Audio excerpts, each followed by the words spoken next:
Israel Iran जंग का असर दुबई से लेकर भारत तक दिखाई दे रहा है। दुबई की मशहूर इमारत बुर्ज खलीफा के पास भयंकर ड्रोन हमला हुआ, जिसके बाद बुर्ज खलीफा को खाली करा दिया गया। खलीफा के पास धुआं उठता दिखाई दे रहा है।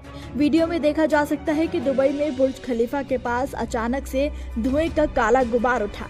ये देखते ही आसपास मौजूद लोगों में अफरा तफरी मच गई और वो इधर उधर भागने लगे। दुबई का एयरपोर्ट और मशहूर बुर्ज अल अरब उन जगहों में शामिल थे जिन्हें यूएई के अधिकारियों ने ड्रोन हमला बताया।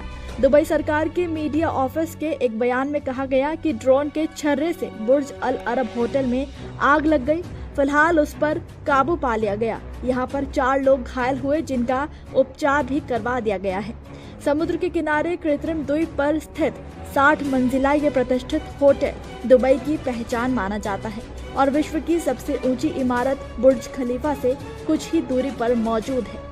दुबई में अधिकारियों ने ये भी बताया कि एयर इंटरसेप्शन ऑपरेशन से निकले मलबे से जेबेल अली पोर्ट के एक बर्थ में आग लग गई, लेकिन किसी के घायल होने की खबर नहीं है। जेबेल अली का बड़ा इलाका, जिसमें खास पोर्ट और लॉजिस्टिक इंफ्रास्ट्रक्चर है, उन इलाकों में से एक था जहां रहने वालों ने दूर से धमाके सुनने की बात कही थी। दुबई का जेबेल अली पोर्ट अमेरिकी नेवी के जहाजों के लिए अक्सर आने जाने का एक पोर्ट माना जाता है। इसके अलावा पाम जुमेराह क्षेत्र स्थित फेयरमोंट द पाम के बाहर भी प्रोजेक्टाइल गिरने से आग भड़कने की खबर है। इजराइल और अमेरिका के हमलों के बाद ईरान खाड़ी क्षेत्रों को निशाना बना रहा है। ईरान, कतर, जॉर्डन के साथ दुबई में भी लगातार हमले कर रहा है।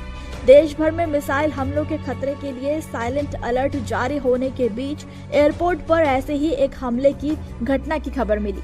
बयान में कहा गया कि दुबई एयरपोर्ट्स ने कुछ देर पहले दुबई इंटरनेशनल एयरपोर्ट DXB पर हुई घटना की पुष्टि की है।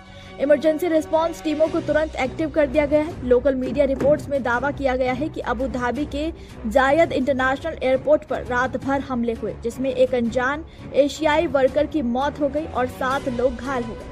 इजराइल और अमेरिका के हमले का जवाब देते हुए ईरान ने बहरीन, कुवैत और कतर से क्षेत्रीय संघर्ष की आशंका बढ़ गई है। सरकार ने अभी तक इस घटना की पुष्टि नहीं की है। जेबेल अली पोर्ट पर भी इसी तरह के हमले की खबर मिली थी। हालांकि किसी के घायल होने की खबर नहीं है। तो वहीं दुनिया के सबसे व्यस्त अंतर्राष्ट्रीय हवाई अड्डों में शामिल दुबई इंटरनेशनल एयरपोर्ट और अल मखतूम इंटरनेशनल एयरपोर्ट को भी अचानक अनिश्चित समय के लिए बंद कर दिया गया है।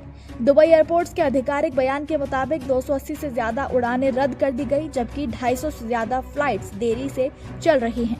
रिपोर्ट्स के मुताबिक ईरान द्वारा दागी गई बैलिस्टिक मिसाइलों के चलते हवाई क्षेत्र असुरक्षित हो गया है, जिसकी वजह से ये कदम उठाया गया है।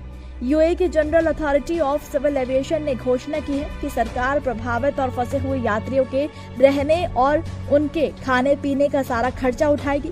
कई देशों ने अपना एयरस्पेस अस्थायी रूप से बंद कर दिया, जिससे दुनिया भर की फ्लाइट्स प्रभावित हुई। एयर इंडिया ने घोषणा की है कि 1 मार्च को लंदन, टोरंटो, फ्रैंकफर्ट, पेरिस और शिकागो के लिए उसकी सभी निर्धारित उड़ानें रद्द कर दी गई हैं। DGCA ने भी एयरलाइंस को 11 देशों के एयरस्पेस से बचने की सलाह दी है। यात्रियों को एयरपोर्ट न जाने और अपने एयरलाइन से ताज़ा जानकारी लेने की सलाह दी गई है। एयर इंडिया ने कहा कि हम अपने फ्लाइट ऑपरेशन के लिए सुरक्षा माहौल का आकलन करते रहेंगे और ज़रूरत के हिसाब से ऑपरेशन को पहले से एडजस्ट करेंगे, क्योंकि देश के एयरपोर्ट और नेशनल कैरियर्स ने कुछ फ्लाइट्स की रीशेड्यूलिंग से प्रभावित लगभग 20,200 लोगों को संभाला है। इसमें कहा गया कि अप्रूव्ड ऑपरेशनल प्लान के अनुसार रीबुकिंग प्रोसेस को आसान बनाने के अलावा खाने पीने की चीज़ों के साथ टेम्पररी रहने की जगह दी गई है।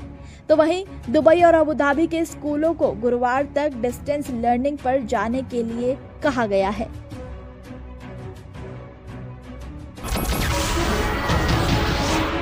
नमस्कार, मैं हूं मानक गुप्ता।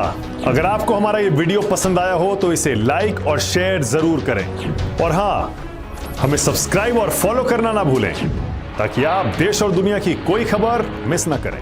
तो जुड़े रहिए हमारे साथ और देखते रहिए News 24।